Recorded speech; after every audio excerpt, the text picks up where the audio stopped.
ഒരു കുഞ്ഞിക്കാല് കാണാൻ ആറ്റുനോറ്റ് ഇരിക്കുന്ന മാതാപിതാക്കളെ വിഷമിപ്പിച്ച് ഒരുപാട് ചികിത്സകൾ മാറി മാറി നടത്തി നിരാശയിൽ എത്തുന്ന ദമ്പതികൾ.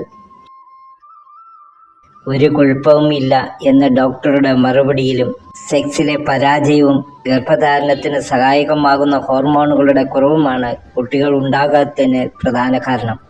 ഈ തരത്തിലുള്ളവർക്ക് ഗർഭധാരണം നടക്കാനായി ഭക്ഷിക്കാവുന്ന പ്രകൃതിയുടെ സിദ്ധൌഷധമാണ് ദുര്യൻ പഴങ്ങൾ.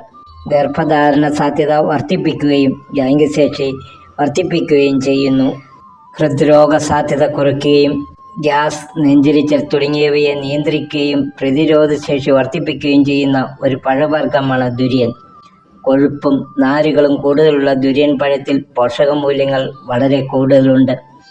വന്ധ്യതയ്ക്കുള്ള ഒരു മരുന്നായി ദുര്യൻ ഉപയോഗിച്ചു വരുന്നു. കുട്ടികളില്ലാതെ വിഷമിക്കുന്ന ദമ്പതികൾക്ക് ഭാരിച്ച ചെലവാണ് വന്ധ്യതാ ചികിത്സയ്ക്കായി വരുന്നത്. ഇന്ന് ചുരുക്കം ചിലർക്ക് മാത്രമേ ചെലവേറിയ വന്ധ്യതാ ചികിത്സ ആവശ്യമായി വരുന്നുള്ളൂ. കൗണ്ട് കുറവാണ് കൂടുതൽ പേരെയും അലട്ടുന്നത്. കൗണ്ട് വർദ്ധിപ്പിക്കുവാൻ സഹായിക്കുന്ന ഒരു പഴമാണ് ദുര്യൻ. ഇത് തുടർച്ചയായി കഴിച്ചാൽ കൗണ്ട് വർദ്ധിക്കും.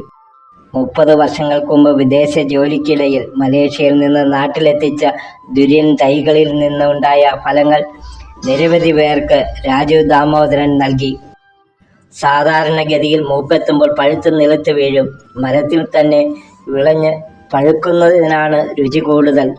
നമ്മുടെ കാലാവസ്ഥയിൽ 5 ദിവസം വരെ കേടാകാതെ ഇരിക്കും. ചെറിയ ചക്കകളോട് രൂപസാദൃശ്യമുള്ള ദുര്യൻ്റെ ജന്മദേശം മലേഷ്യ, ഇന്തോനേഷ്യ രാജ്യങ്ങളാണ്. ഇതിൻ്റെ ഉൾഭാഗത്ത് പ്രത്യേക അറയുണ്ട്. അതിലാണ് ചക്കച്ചുളയുള്ളത്. വലിപ്പമേറിയ കുരുവിൻ്റെ മുകളിൽ പൊതിഞ്ഞിരിക്കുന്ന മാംസള ഭാഗമാണ് ഭക്ഷിക്കുന്നത്. പഴുക്കുമ്പോൾ ഈ മാംസള ഭാഗം ഐസ്ക്രീം പോലെയാകും. ഇത് ശേഖരിച്ച് പ്രത്യേകം സൂക്ഷിച്ചാൽ 1 വർഷം വരെ ഇരിക്കുമെന്നാണ് മുന്നിയുടെ അഭിപ്രായം. പഴങ്ങളുടെ രാജാവ് എന്ന നിലയിൽ ലോകപ്രസിദ്ധമാണ് ദുര്യൻ. മലേഷ്യ, തായ്ലാൻഡ്, ഫിലിപ്പീൻസ്, ഇന്തോനേഷ്യ തുടങ്ങിയ രാജ്യങ്ങളിൽ വാണിജ്യ കൃഷിയുണ്ട്. ലോക വിപണിയിൽ ഏറെ ഡിമാൻഡുള്ള ദുര്യൻ പഴങ്ങൾ ഭാരതത്തിലും ലഭ്യമാണ്. ആവശ്യമുള്ളവർക്ക് ദുര്യൻ പഴങ്ങളുടെ തൈകൾ ഉൽപ്പാദിപ്പിച്ച് നൽകാനും രാജീവ് ദാമോദരനും മുന്നി രാജുവും പരിശ്രമിക്കുന്നുണ്ട്. മനുഷ്യ ശരീരത്തിന് ഏറ്റവും ഗുണകരമായ ദുര്യൻ ഫലങ്ങളെക്കുറിച്ച് മുന്നിയുടെ വാക്കുകളിൽ നിന്ന് കേൾക്കാം. മെയിൻ ആയിട്ടുള്ള ഇമ്പോർട്ടൻസ് ഇൻഫെർട്ടിലിറ്റി ഫ്രൂട്ടാണ്.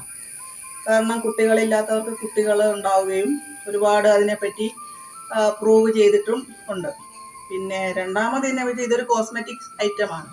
ഇതിൻ്റെ ആ ഇതിൻ്റെ അകത്തുള്ള ഒരു മധുരവും വെണ്ണയോട് കൂടിയുള്ള ഒരു ക്രീമോട് കൂടിയിട്ടുള്ള ഒരു ഫ്രൂട്ടാണിത്. നല്ല പാൽക്കട്ടിയോട് കൂടി അത് മുഖത്ത് ഒരു ഫേഷ്യലായിട്ട് ഒരു പാക്ക് പോലെ ചെയ്ത് കഴിഞ്ഞാൽ നല്ല സൗന്ദര്യവും നല്ല എനർജിയൊക്കെ നമുക്ക് കിട്ടും. പിന്നെ അതുകൂടാതെ ഈ ഫ്രൂട്ട് നമ്മൾ സാധാരണ മെഡിസിൻ അല്ലാതെ നമ്മുടെ ജീവിതശൈലി ചക്ക പോലെ ഉപയോഗിക്കുകയാണെങ്കിൽ നമ്മൾക്ക് യൗവനം നിലനിർത്തും എന്നൊക്കെയാണ് ശാസ്ത്രം തെളിയിച്ചിരിക്കുന്നത്. ഇത് ഞങ്ങൾ പറയുന്നതല്ല. അപ്പോൾ ഇത് നമ്മുടെ വീട്ടിൽ ഇത് സുലഭമായിട്ടുണ്ട്. ഇപ്പോൾ ഇത് തൊടുപുഴയിലുള്ള കോടിക്കുളത്ത് ആണ്. പടിഞ്ഞാറെ കോടിക്കുളം രണ്ടൻ രാജുവിൻ്റെ വീട്ടിലാണ്. ഞാൻ അദ്ദേഹത്തിൻ്റെ വൈഫാണ്. ഇപ്പോൾ എല്ലാ വീടുകളിലും എല്ലാ സ്ഥലങ്ങളിലും ഇതുണ്ടായിട്ടുണ്ട്. പിന്നെ ഞങ്ങളുടെ വീട്ടിൽ നിന്ന് നമ്മുടെ ഇടുക്കിയുടെ Thodupuzha MLA PJ Joseph sir ഇതിൻ്റെ വിത്ത് കൊണ്ടുപോവുകയും അദ്ദേഹത്തിൻ്റെ നാട്ടിൽ 7 ഏക്കർ റബ്ബർ തോട്ടം മാറ്റിയിട്ട് ഇത് കൃഷി ചെയ്യുകയും ചെയ്തിട്ടുണ്ട്. അപ്പോൾ അതൊരു നല്ലൊരു സംഭവമായിട്ടാണ് ഞങ്ങളത് അറിഞ്ഞിരിക്കുന്നത്. ഒരുപാട് പേർക്ക് കുട്ടികളുണ്ടായിട്ടുണ്ട് ഈ ഫ്രൂട്ട് കഴിച്ചിട്ട്. പിന്നെ ഇതിൻ്റെ പഴയ പുരാണം എന്താണെന്ന് വെച്ചാൽ ദശരഥ മഹാരാജാവിന് കുട്ടികളില്ലാത്ത കാലത്ത് ആ മഹർഷി ഇത് പൊട്ടിച്ചു കഴിഞ്ഞാൽ ഇതിനകത്തൊരു പായസം പോലെയുള്ള ഒരു സംഭവമാണുള്ളത്, നല്ല പുഡിങ് പോലെ. അപ്പോൾ അത് കഴിച്ചിട്ടാണ് ദശരഥ മഹാരാജാവിന് കുട്ടികളുണ്ടായെന്നാണ് ഇതിനെപ്പറ്റി ഒരു കഥ. മൾട്ടി വൈറ്റമിൻ കഴിക്കുന്നതിനേക്കാളും കൂടുതൽ വൈറ്റമിൻസ് ഇതിനകത്ത് അടങ്ങിയിട്ടുണ്ട്. പിന്നെ ഇതിൻ്റെ തൈകൾ ഞങ്ങൾ സുലഭമായിട്ട് ഇവിടെ കൊടുക്കുന്നുണ്ട്. ആവശ്യക്കാർ വന്നാൽ ഞങ്ങൾ അത് തരാം. അത്രയാണ് പറയാനുള്ളത്. അത് എന്തിനാണെന്ന് വെച്ചാൽ എല്ലാ വീടുകളിലും ഇത് നമ്മൾ പണ്ട് തെങ്ങ് വെച്ചു, അതുപോലെ കപ്പ മരച്ചീനികളൊക്കെ വെച്ച പോലെ ഇതും എല്ലാ വീടുകളിലും